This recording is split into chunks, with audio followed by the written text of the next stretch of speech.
Estando com os discípulos no Monte das Oliveiras, Jesus ouviu deles a seguinte pergunta: Que sinal haverá da tua vinda e da consumação do século?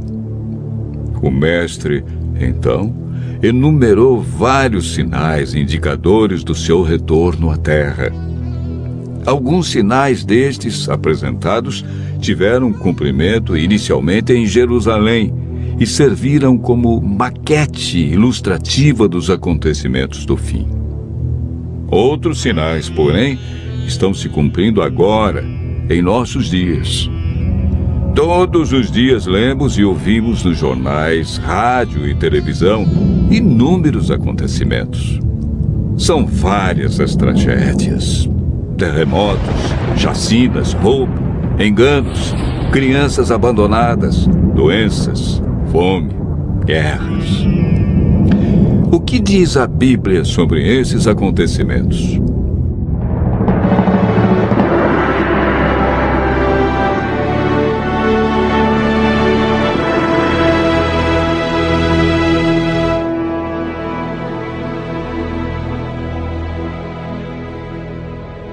Vamos analisar os sinais que antecedem a sua volta em 3 partes. Primeiro, os sinais no mundo social. Segundo, sinais no mundo natural. E, por último, sinais no mundo religioso. Os sinais no mundo social estão descritos em Mateus 24, versos 6, 7 e 10.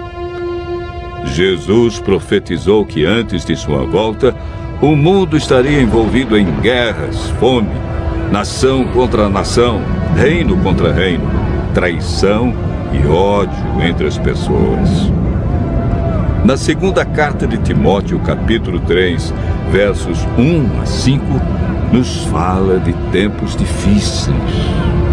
Desemprego, fome, pessoas egoístas, avarentas, pessoas blasfemando de Deus, filhos desobedientes à paz, homens sem domínio de si. Esses sinais no mundo social são provenientes da obra de Satanás e não de Deus.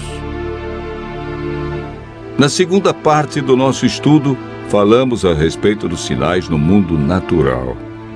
Mateus 24, versos 7 e 29, fala de sinais que estão acontecendo e que já aconteceram. No dia 19 de maio de 1780, o sol escureceu. Esse dia ficou conhecido como o Dia Escuro. Na região leste dos Estados Unidos, tão densas eram as trevas que as lamparinas foram acesas ao meio-dia. A lua, embora fosse cheia, negou-se a iluminar. A ciência não conseguiu explicar esse fato sobrenatural, mas a Bíblia o apresenta como um dos sinais que antecede a vinda de Cristo. Em 13 de novembro de 1833, ocorreu uma deslumbrante queda de estrela jamais vista. Esses sinais já se cumpriram uma vez, mas antes da vinda de Jesus se repetirão com maior intensidade. Os sinais no mundo natural, como terremotos, enchentes e grandes calamidades que matam milhares de pessoas, indicam que Satanás está agindo até mesmo na natureza. Tratamos na terceira parte do nosso estudo sobre os sinais no mundo religioso. Mateus 24, versos 4 e 5, fala sobre o engano religioso que haverá no tempo do fim. Mateus, capítulo 24, verso 11, refere-se ao aumento das religiões. Somente no Brasil existem mais de 1.500 religiões cristãs. No mundo, são mais de 35 mil religiões cristãs. Jesus afirmou também que antes de sua vinda, os falsos cristos e falsos profetas operariam sinais e prodígios. Mas o que fazer diante de tantas religiões? O conselho de Jesus é claro.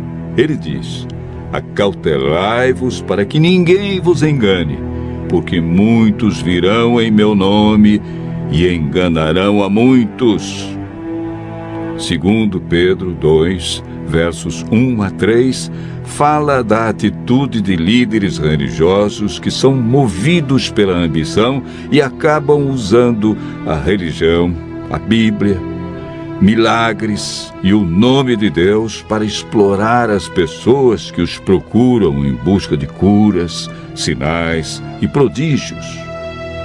Outro sinal no mundo religioso é encontrado em Mateus 24, verso 14. Apresenta o sinal de Deus, que indica que o fim realmente chegou. Esse sinal é a pregação do Evangelho do Reino em todo o mundo. O apóstolo Paulo nos fala em Gálatas, capítulo 1, verso 6, de um outro evangelho que parece ser bíblico, mas não é. Esse evangelho é o falso evangelho de Satanás, pois este sabe que pouco tempo lhe resta e está empenhado em difundir os seus terríveis enganos. O que devemos fazer para não sermos enganados diante de tantas religiões? Em 1 João, capítulo 4, verso 1, encontramos a resposta. A Bíblia nos orienta a provar se os espíritos provêm de Deus ou não, ou seja, comparar. Aquele que quiser fazer a vontade de Deus deve comparar a doutrina da Bíblia com aquilo que outros ensinam. Por que Deus manda provar? De acordo com Mateus 7, verso 15, o engano vem parecendo verdade. Paulo afirma que não é de admirar, porque o próprio Satanás se transforma em anjo de luz. Não é muito, pois que os seus próprios ministros se transformem em ministros de justiça, e o fim deles será conforme as suas obras. Segundo Coríntios, capítulo 11, versos 14 a 15. Satanás tem poder para encantar as pessoas. Se mostra de maneira diferente e apresenta a verdade de forma distorcida.